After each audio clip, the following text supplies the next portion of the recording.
Una po sa lahat, ay nagpapasalamat po tayo sa Panginoon for this day na isa po sa pinakaintay ng araw ng lungsod ng Bacoor.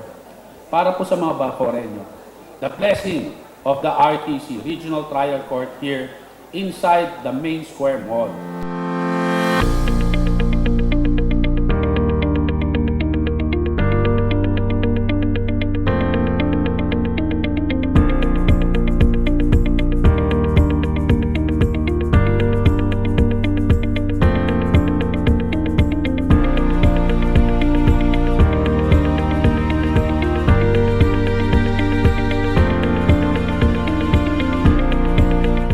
Supreme Court extend our sincerest gratitude to Mayor Strike Revilla and the City Government of Bacoor for facilitating the procurement of this Hall of Justice for Bacoor's 6 newly created RTCs. We also welcome the donation of the land where a permanent Hall of Justice will rise to house all the trial courts of this city.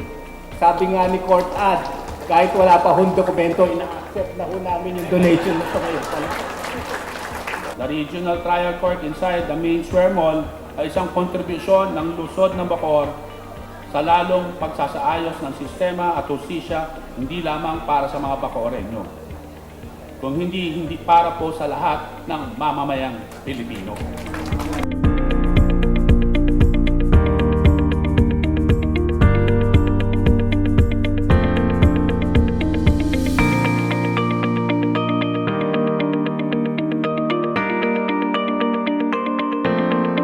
Supreme Court extends its deepest gratitude to Mayor Revilla and the City Government of Bacoor for this new Hall of Justice and again for the land donation for the future permanent Hall of Justice, where the rule of law is upheld and where every person, regardless of her status or circumstance, is afforded their rightful day in court.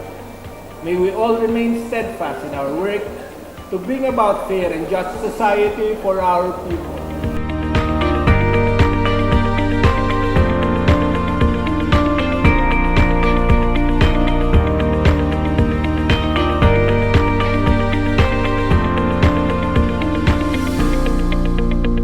Kasama po ang ating po mga kapwa Bacoreño, patuloy lamang po tayo magmalasakit as we strike as one. Dahil sa Bacoor, dapat gusto namin maging at home. Lahat po kayo rito. Maraming salamat po. Welcome to Bacoor.